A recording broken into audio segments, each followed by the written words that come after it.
আমার বিয়াই হুট করে একদিন রাতের বেলা বাসায় আসে। হুট করে একদিন যখন রাতের বেলা বাসায় আসে, তখন আমাদের ঘর একটাই ঘর ছিল। তো ওই ঘরের মধ্যে একটাই খাট ছিল। যেহেতু মেয়েরা নাই, ছোট মেয়েটাও শ্বশুর বাড়িতে ছিল, তো তার জন্য বিয়াইকে তো রাখতে হবে, আপ্যায়ন করতে হবে। শত হলো আমার মেয়ের শ্বশুর। আসসালামু আলাইকুম সুপ্রিয় দর্শক মণ্ডলী, কেমন আছেন সবাই? আশা করছি সবাই ভালো আছেন। আলহামদুলিল্লাহ, আল্লাহর রহমতে আপনাদের দোয়াতে আমিও ভালো আছি। আপনাদের মাঝে আবারও আসলাম আমি শারমিন শিলা, ছোট্ট একটা জীবনের গল্প নিয়ে। যদিও বা এই কাহিনীটা আমাদের অনেকের সাথে ঘটে থাকে। যাই হোক, কাহিনীটা হলো, আমার হাজব্যান্ড ছিল, তিনি মারা গেছে। তিনি মারা যাওয়ার পর আমি 2 মেয়ে নিয়ে গ্রামে থাকি। একটা মেয়ে গ্রামের এক ছেলের সাথে প্রেম করে এক মুরগিওয়ালার সাথে বিয়ে করে নেয়। আর একটা মেয়ে, তাকে বিয়ে দিয়ে দিলাম মানিকগঞ্জে। যাই হোক, ভালোই যাচ্ছিল দিনকাল। আমার মেয়েকে বিয়ে দিয়ে দিয়েছি, তার ছেলে আবার ঢাকাতে ব্যবসা করে, মানে আমার শ্বশুরের ছেলে। ভালো। তারপর উনি ব্যবসা নিয়ে থাকে। আমার শাশুড়ি নেই, শাশুড়ি মারা গিয়েছে, আমার শ্বশুর আছে। তখন আমার মা সবসময় যাইতো ওদের বাসায়। পরে আমার মায়ের সাথে আমার শ্বশুরের ভালো একটা আন্ডারস্ট্যান্ডিং, ভালো একটা সম্পর্ক ঘটে যায়, ভালো একটা রিলেশনশিপ হয়ে যায়। যাই হোক, রিলেশনটা তেমন কঠিন না, মানে এমন কিছুই না। তো ভালো একটা রিলেশন হয়ে যায়। রিলেশনটা হয়ে যাওয়ার পরে তেমনটা আবার খারাপও ছিল না, রিলেশনটা ভালো একটা সম্পর্ক হয়ে যায়। তো যাই হোক, এর মাঝে খারাপ কিছুই যদিও বা ছিল না, যা ছিল ভালোই। তারপর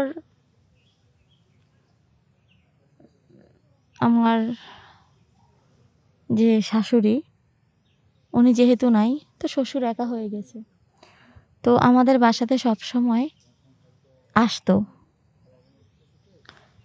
আমাদের বাসার মধ্যে সবসময় আমার বিয়ে আসতো, এমনিতেই খোঁজখবর নেওয়ার জন্য, কেমন আছি এসব কিছু নেওয়ার জন্য। ঠিক আছে, এসব কিছু নেওয়ার জন্য সবসময় আসতো। তারপর এগুলা দেখে নিজের মতো নিজেই ছিলাম, তেমন কিছু হয়নি, যদিও খারাপ কিছুই না, যা ছিল ভালোই ছিল। আমার বিয়াই হুট করে একদিন রাতের বেলা বাসায় আসে। হুট করে একদিন যখন রাতের বেলা বাসায় আসে, তখন আমাদের ঘর একটাই ঘর ছিল। তো ওই ঘরের মধ্যে একটাই খাট ছিল। যেহেতু মেয়েরা নাই, ছোট মেয়েটাও শ্বশুর বাড়িতে ছিল, তো তার জন্য বিয়াইকে তো রাখতে হবে, আপ্যায়ন করতে হবে। শত হলো আমার মেয়ের শ্বশুর। তো ওইভাবে সম্মান করে তাকে রাখলাম ঘরের মধ্যে।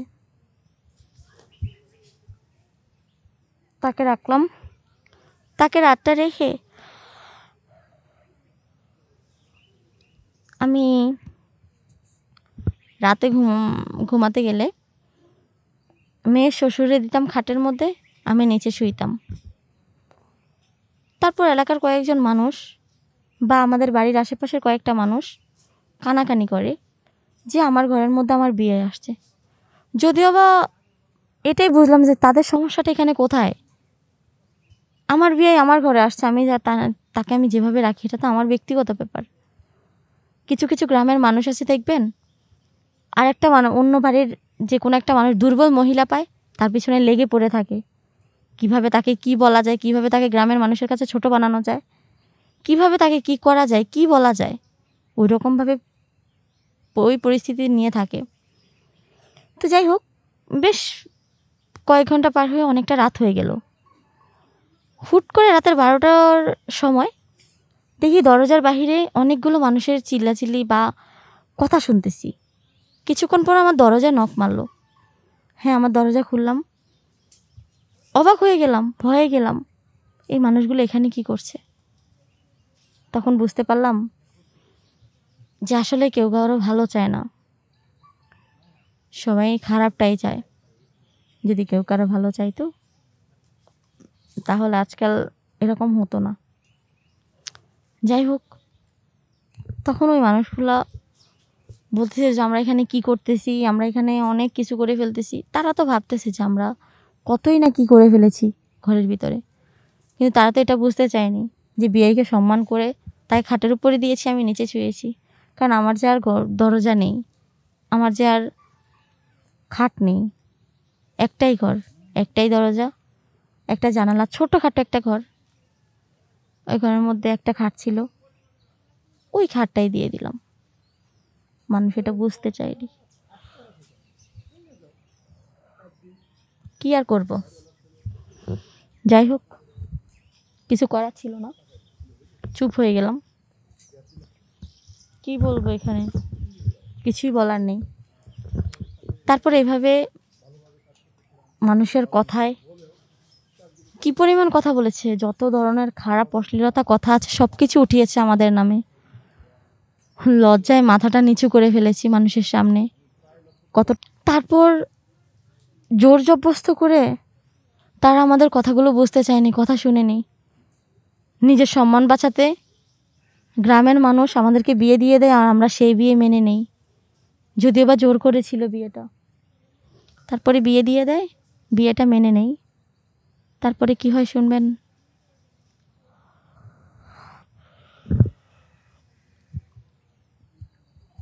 যাই হোক, বিয়ে দিয়ে দেয়।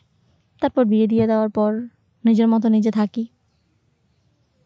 কিন্তু এক সময় দেখি আমার মেয়ে শ্বশুরবাড়িতে জানতে পারে, আমার জামাই শুনে, মেয়ের সাথে অশান্তি করবে, বলতেছে যে মেয়েকে নাকি ডিভোর্স দিয়ে দিবে, তোমার মা আমার বাবার সাথে সম্পর্ক করেছে, এটা কেমন আচরণ, এটা কেমন সাহস, এসব শুরু করতে লাগলো।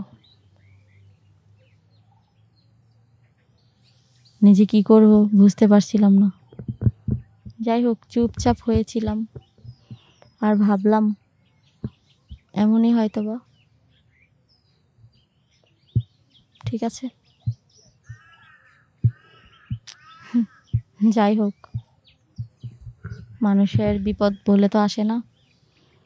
তারপর মেয়ের সংসার বাঁচানোর জন্য, মেয়ের সংসার যেহেতু ঠিক থাকে, নিজেরা অনেক বড় সিদ্ধান্ত নিয়ে নিলাম। নিজেদের একটা সিদ্ধান্ত থাকে যে আমরা আলাদা হয়ে যাব। তখন আর কি করব, ওই সিদ্ধান্তকেই মাথার মধ্যে নিয়ে নিই,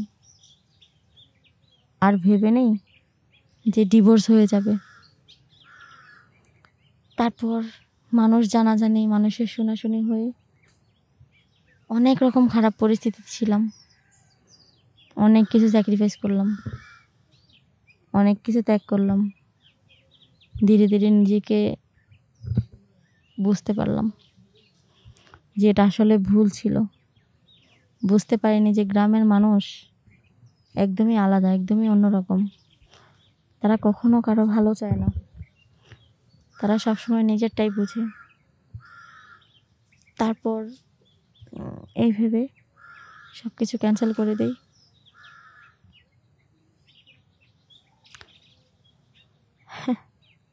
কি বলবো। যাই হোক, তারপরে দুইজনে ডিভোর্স নিয়ে অনেক দূরে চলে যাই, নিজের মতো নিজে। তারপর আমার মেয়ের সংসারটা যেন না ভাঙে। যাই হোক, তারপরে মেয়ের সংসারে কিছুটা অশান্তি লেগেই ছিল, যদিও সেটা কিছুদিন পরে শেষ হয়েছে। তো ঠিক আছে, সবাই ভালো থাকবেন, সুস্থ থাকবেন, এই কামনাই করি। আর আমার কথা থেকে যদি কিছু শিখতে পারেন তাহলে আমাকে জানাবেন, কারণ এসব কিছু আমাদের লাইফের সাথে ঘটে থাকে।